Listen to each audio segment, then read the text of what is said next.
Hi, James. Thanks for joining us. James, Pleasure. Great to see you.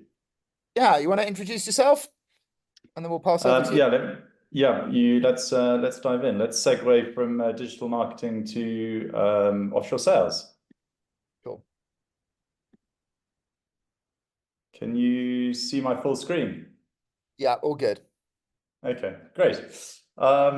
Thanks so much, Mark. That was really interesting. Really appreciate that. Took a lot of snippets from me. We're going to segue now to how to build an offshore sales team. Firstly, a little bit about myself. I'm James Townsend-Rose. I'm the CEO of Outsourcery. I've been spending the last 15 years doing operations and leadership roles in a number of businesses, largely operating across Africa and Asia, and now with a global outlook. Today, as we're talking about building offshore sales teams, I'm coming from the position of, with the experience of the Outsourcery, where I've been for the last 2 years.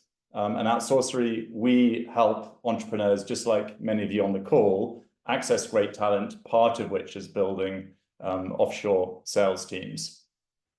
Enough about me. I'm interested to talk a little bit more about you. And I'm sure for a lot of people on this call, this resonates, where as you've built your businesses, many of you will have found yourselves overwhelmed by the demands of sales, often leading to growth bottlenecks. And I think the old adage is spending too much time working in the business and not on the business. And the obvious answer to this, as that business scales, as you become that bottleneck, is to address it and to bring more resources into that bottleneck and look to build a sales team. Some of you will be pre this journey. Some of you will be experiencing this bottleneck right now. And some of you might have started to address this by building a sales team. And I think, or hopefully this presentation speaks to all of the above. What is uniform across all parts or all approaches to building sales teams are these three pain points. So the first one is the cost. Up until you bring in a sales team, you are essentially the only person. And that first step is then to bring in the additional expertise to replace you, which means bringing in additional overhead into your business. What we often find as well is we advise founders and entrepreneurs as they expand their kind of sales component, is actually what you find is a founder is doing many different sales roles. And when you start building a team around you, that actually expands quite quickly because you realize you were doing 3 or 4 discrete jobs, and it's hard to hire one person to do all the jobs that you were doing. So your sales team can actually grow quite quickly when it moves from the founder into other resources. The second one about hiring a sales team, this is a bit of a catch-22. The founder doesn't have enough time to do sales particularly well, and that's why it's a bottleneck. But also it doesn't have time to find, hire, train, onboard, manage effectively a sales team as well. So really can get very frustrated and stuck in this position where they know they're not doing a great job, they don't have time to do it properly, but also don't have time to look at the alternatives. And that's where we see frustration. And then the last one is around performance. So those of you who have started to build sales teams or have sales teams will see or understand the frustration around that sales team performance. It's hard to let go as a founder. You know your product so well. So letting go of that knowledge is hard. Spending the time to onboard that sales team is hard. And this can all lead to lower performance than the business was performing when you were in the hot seat. Also, small businesses do not traditionally attract the best salespeople because traditionally they're not paying the best money, which is often the biggest incentive for a salesperson. So, the starting point for the quality of talent within a sales team in a small business is often not that strong. Together with a founder comes from a lot of different backgrounds. It's rarely one from an experience of sales team management.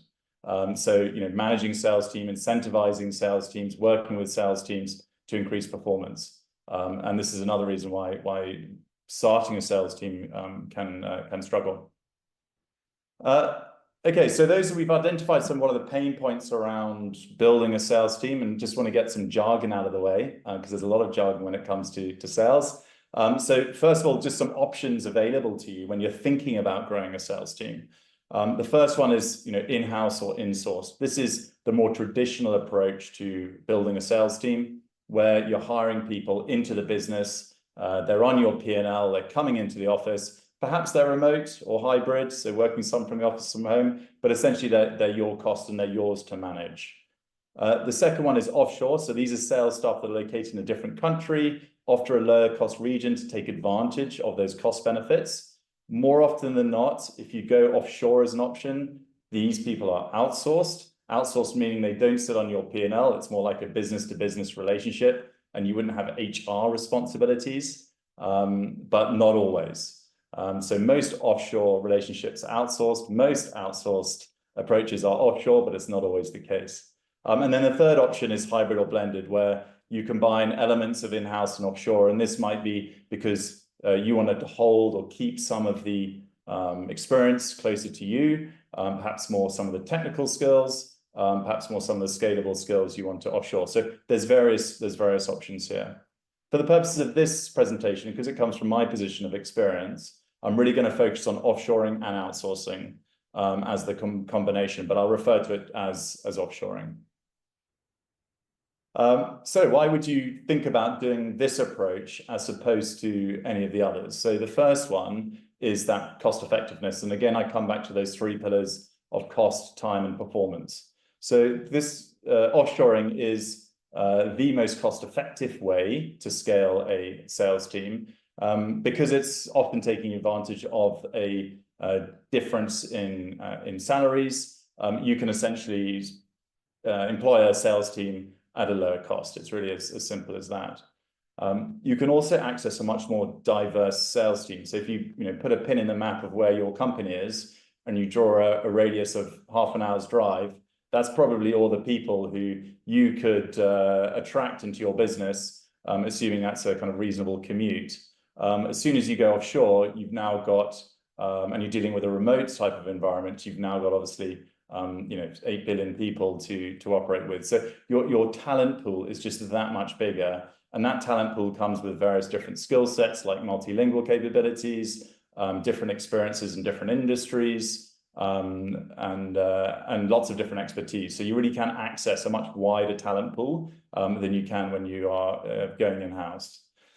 One of the benefits that I've found when I was scaling up businesses is, things don't stay still for long. And your needs 1 minute are very different from your needs the next. So the ability of building a sales team offshore does allow you to be much more flexible in your approach to building a sales team. And this might be in terms of the number of roles you have, so adding or removing people to your sales team through things like seasonal fluctuations, or when you want to test a new product launch, or these types of things. It can also mean structuring the sales team differently as the business evolves. When these are in-house employees, you've obviously got a lot more restrictions on how you manage those employees through kind of local HR complexities, which don't apply to offshoring and outsourcing.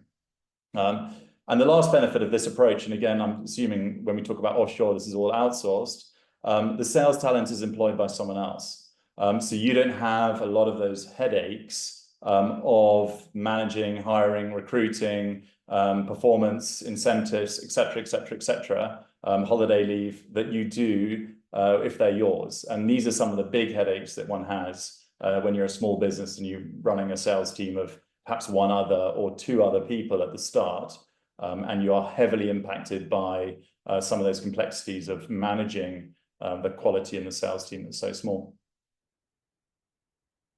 So what are the 3 steps? You've decided that James has been very compelling. You've got this headache. You've now decided to go offshore. So what would be the approach that you go through? These are literally the 3 steps. You can't skip a step, and you've got to do all these 3. And these are the 3 steps that we at Outsourcery help take our clients through. So the first one is pick a partner that is in a location, at times in a language, and has a culture that's reflects what you want. So understand, for example, if it's symmetric comms with clients, it would make sense that they're either in a similar time zone or that they're going to work to the same time zone as you. If it's asymmetric comms, so if the role doesn't require like immediate response, then obviously that doesn't matter so much. How important is it that it's language? You know, if English is your first language, to what extent would it influence your client if it was English with a certain accent? You know, what are the kind of cultural norms with dealing with employees from another country? Most companies who provide these types of services have a track record of being great at something. So that might be a specific industry, that might be helping businesses scale from one size to another. People come at this from different angles. And obviously do the research on track records. So look for reviews, speak to other clients, et cetera, et cetera.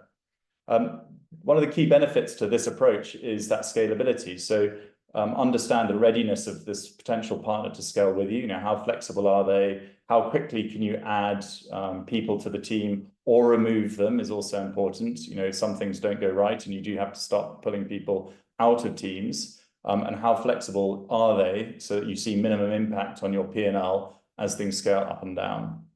And then what we often find with offshoring is that the data security and compliance requirements of perhaps the US or the UK and other European markets is greater than some of the offshore locations. So just make sure when you're considering a partner that you look at kind of how they treat your data and their approach to customers' data. When these partnerships develop, their employees and your business are heavily integrated. They've got full access to your systems. You'll be working on theirs. So this is a really important point. I mean, it goes without saying, you would spend some time here and, you know, identify a number of partners and speak to them and get a lot of reviews, etc., from others to make sure that it's the right partner before you go this approach. I know Outsell, when they're working with their partners, they always also have people in their back pocket or companies in their back pocket who they like to work with as well. So there'll be other people in your network who know the right types of partners to work with. Yeah, the activation energy. So I don't know if I did chemistry at school, and this, if you remember from your chemistry school days, was the energy required to make a chemical reaction happen. And I prefer it to onboarding because what it does is it makes you really realize that to get something out, you've really got to put a lot of stuff in at the front end. And this is one of the big issues we see when clients come to us with issues with their current partners is they didn't go through all the steps in this activation energy stage. So the first one is to map out your sales engine. Remember, you're going from a founder or a founder plus one, perhaps, in the sales team to now more roles. And with those more roles, some complexity. So really map out who's doing what, when, what tools they're using, how do they pass leads or sales from one to the other, what are the roles and responsibilities of each specific person in that sales engine. And this allows you to really understand your needs and communicate those needs with your partner. Clearly setting goals and expectations super important. So, you know, as you go into this partnership to offshore that sales team, your partner understands like what the expectations are so that they can manage the team effectively. You have all that information around the product in your head. And it's really important you spend time either spending time with the team or developing the material that helps the team understand more about your business. You know, they're coming from a starting point of zero. This would obviously be the same as if you were bringing someone in-house. And this takes a lot of time because you will have built up over many months and years all the nuances of the business and how to position it, how to communicate the benefits and features, etc. But also be open to them as well. So they will have a lot of experience with working with other businesses such as yours, if you pick someone who operates in a similar industry. So really be open to actually, you know what, we've done this before and we find this works really well. You know, when you structure the team in this way and you bring this to the sales engine and we bring that. So be open to listening to other ways to structure your sales machine. You want as much alignment between your technology and tools as possible. So this might be, it might be CRM, it might be reporting, it might be analytics, whatever it is. It means that they have access to yours and you have access to theirs, and you understand each other's. And where necessary, the systems are automated. So, if there's information flow from one system to the other, it doesn't have humans in the middle. And again, companies are adept at doing this, and you essentially become a passenger in this part of the journey. Just like as if it was in your own team as well, you want incentives that match your goals and outcomes. So this might be revenue, profit, leads, calls, speed of response, whatever it might be for whatever role. You can put incentives in place that make sure that that sales team is incentivized to meet your objectives. And then the last point here is just to agree how you're going to work together going forward. So this is okay, once you've set all this up and you're ready to go, how often are we going to meet? What information am I going to get? How often can I change? When can I increase or decrease? All these types of things can get clear up front. So those expectations are 100% clear. Okay, so you've selected the right partner, you've put in your time, and now you're ready to go. So the engine is running. And often this will just be one person. It'll be a BDR or an SDR, doing some work for you to start with, to test the partnership, to start to take some of the weight of responsibility and tasks off your shoulders. But even at that level, we then get into kind of maximizing the ROI. So how do we make sure that that engine is performing? Firstly, clearly, it's measuring performance against the goals and expectations that you set. And again, the benefit of having an external partner is that they can really help you if you don't have much experience in leading sales teams in creating the right kind of performance metrics and the right ways to measure and manage the team. You're sharing feedback, so this comes to kind of how you're working. They'll share feedback with you with them as to how things are going and how things could improve. Always commit to more training. What I found works very well is just recording. If calls are being made, it's recording. If emails are being written, it's reviewing, and it's doing that with the people who are doing. This is not dissimilar to in-house teams. And the last one is to break down barriers. So whilst the team is offshore and outsourced, they're still very much part of your team, and they're still human. So they really do value being part of your team. So inviting to cultural events, celebrating the wins, incentive bonuses when it's relevant. So break down the barriers, and yes, whilst they're being managed by another company and in another country, make them feel part of your team and very much within the group. So partner selection, activation energy, and then just the maximizing ROI as the three main steps. When people come to us to look at offshoring their sales team, these are kind of the three biggest issues that they're faced with their current approach. So I just want to go over a few of them very quickly. So the first one is when the partner just doesn't get it. This a broad statement from a founder saying, I've been working with these guys, they just don't get me, they don't get us, they don't get our product. And here you've got to really look back to that kind of activation energy, how good was the onboarding and the training? One of the challenges with offshoring is staff turnover. So if you see a company or you have a partner that has high staff turnover, so they're handing over responsibilities from one staff member to another, in some ways, that's fine because it's not your problem, but they're losing the knowledge every time, a little bit of knowledge every time that happens. So look out for that. And also look out for the language or culture barrier, which comes down to partner selection. The second one is this performance is not what I expected. So some of this is just inbuilt. Some of performance elements will drop as sales moves from the founder to anyone else, let alone whether it's offshore or in-house. So some of that is to be expected, but just put the basics back in place. So ensure those KPIs and the data feeds and control measures are in place, and then just re-look at incentives. I think if you can look at performance that's not going right, you can often go straight to incentives as the first place. And if those aren't 100% aligned with your goals, then relook at those. And then the other one we get is I'm getting negative reviews. So this might be, I filled in a form and I didn't get back, someone didn't come back to me for 4 days, or the first call or the outbound call, terrible internet, or these types of things. And that kind of information that burbles back up to the founder, and that can be incredibly frustrating. because this team is your voice, they're your face, and they're your future revenue. So you want them to be operating at a really high level. Here it's just like review the whole sales engine. If you get into mechanic mode, how are we working? Is everything right? And potentially, if the sales engine has been set up right and it's still not working, it's the wrong partner. Okay, so takeaways on offshoring a sales team and 3 steps to do it. So many founders found themselves overwhelmed by the demands of sales. I've been there, and I'm sure many on this call either are there or have been there or are soon to be there. Look out for those 3 key challenges of cost, time, and performance. Those are your biggest blockers, but also your biggest opportunities.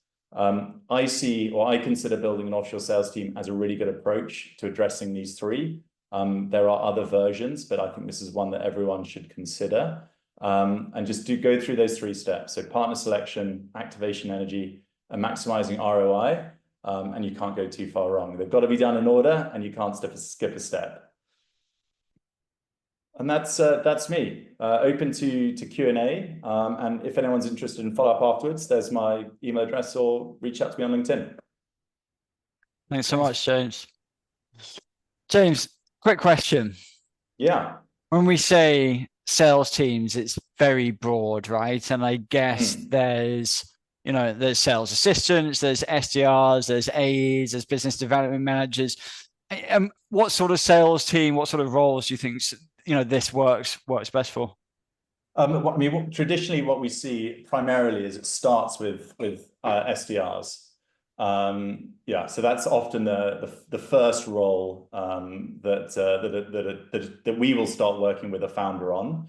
Often we see some of the more sort of account managers or sales managers. These will tend to be either kind of hybrid or in-house roles, and we support on some of the, I guess, where the volume is, because that's where the kind of scalability and flexibility can really add value to that founder or to that startup or scale-up business.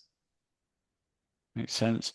I think we mentioned this in a previous segment as well, but often if you haven't got the right systems in place or the right people, often companies will just keep laying on more salespeople when in fact it's not salespeople that they need, it's sales assistants, right? Because you don't want your people that are selling doing lots of admin. So do you put the SDR into that bracket, or is that a slightly different role? I guess it depends on the business. I think one can get a bit caught up on the nomenclature. I did actually have a look today. Like, if you type sales roles, there's about 55 different sales roles. So one can get a bit tied up, But yes, you want your key salespeople, your performers, your converters, where the value is not to be doing admin. And so if they can offload that admin to others. And that's a great opportunity to offshore, or outsource those admin tasks, then that makes sense. Whether that's bolted together with a SDR role, that is an opportunity, or it becomes an admin function in its own right. James, is it possible to outsource offshore salespeople when there's a commission structure involved? How does that work? Because I think normally, and perhaps we could just talk about kind of how different pricing structures work. Normally, as I understand it, people offshore, as you said, because it's a lower price. But then, generally, if you're looking at, commission structures, you're looking at activity metrics, performance, and things like that. How does that work operationally? And is that something you're familiar with and Outsourcery? Yeah, so some of our business is a kind of hourly rate. So it's, people buy a package of hours, and this is more to kind of administrative or operational roles. But for the sales part of our business, where we're fulfilling sales roles, like we do promote more of an incentive structure. So baseline rate and then incentives. And then for us, it's really just about agreeing with the client on what incentives are important to them and to this role. What's achievable. Again, I think we bring a lot of experience and value there that sometimes the client doesn't have, because up until then they've been doing the role themselves and they've never managed a sales team before. So we can add some value there. And then everything becomes essentially a commercial agreement. And that's just how we agree it, how it looks. So it could be, well, again, it depends on what the metrics are, whether it be speed of response or number of leads or sales conversion or revenue brought in, whatever it might be. But where possible, we want a combined structure of basic and commission in the same way that you would want it in an in-house team. And then you've talked about building sales teams.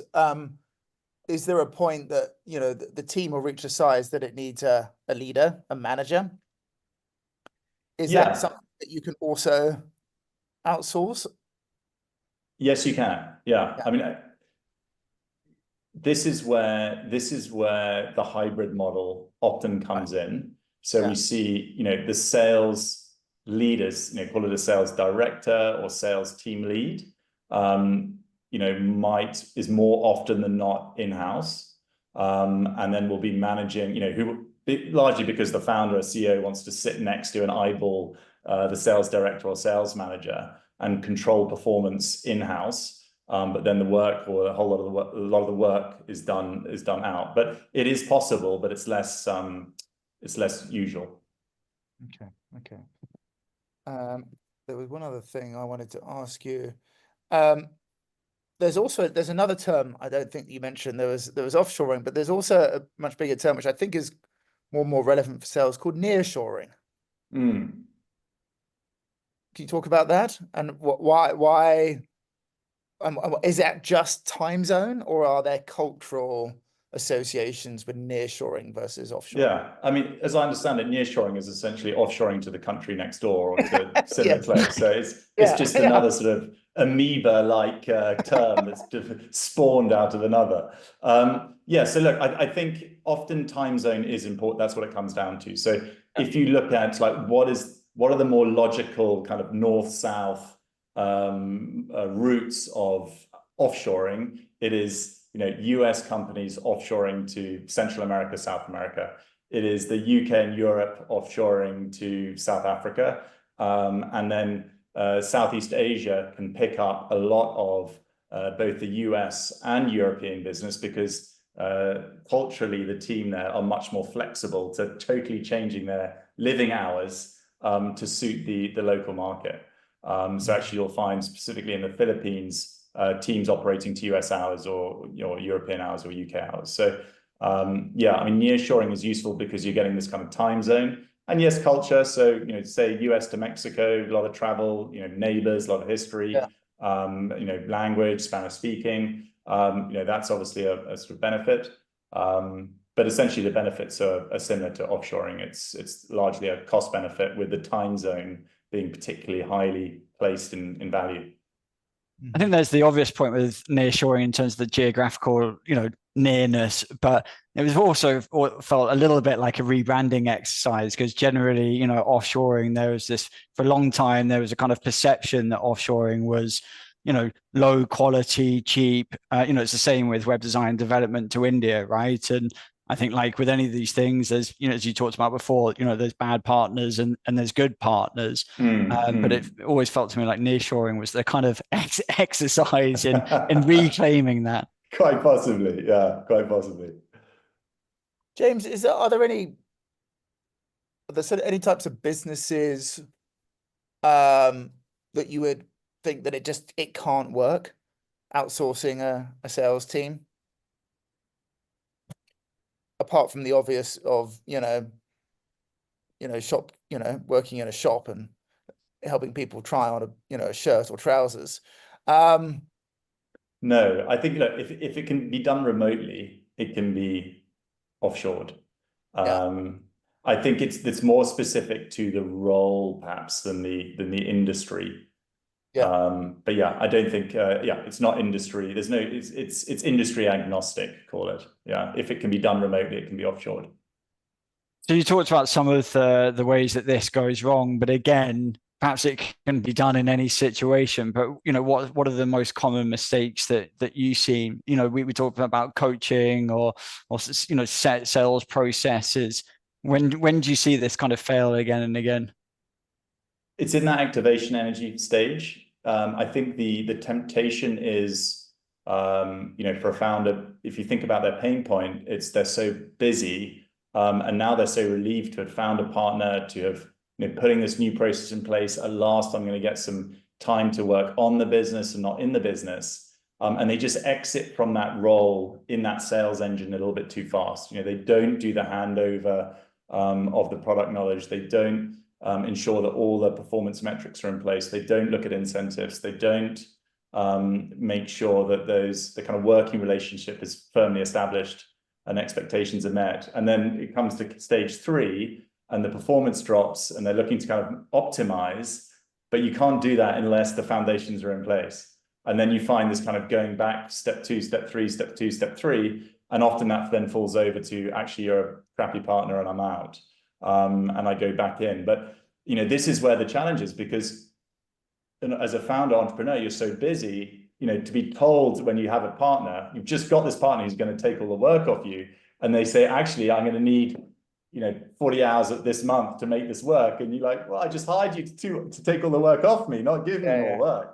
And that's a real challenge we have with partners coming on board, because they think it's going to be instant. And if the partnership does not take away the pain in the first, literally 2 weeks, then it's a failure. So a lot of our job is to kind of, as we onboard that partner, is just to make sure that they understand that there's this activation energy required. And the more we do that, the better we do that, the return on the partnership will be much higher. Yeah, I mean, because you're getting rid of like lots of the tasks associated with it, right? But the ramp up time for someone to be successful and to get the product knowledge and the company knowledge doesn't change just because they're not, in the office, right? It's that you don't magically fix that. Yeah, exactly.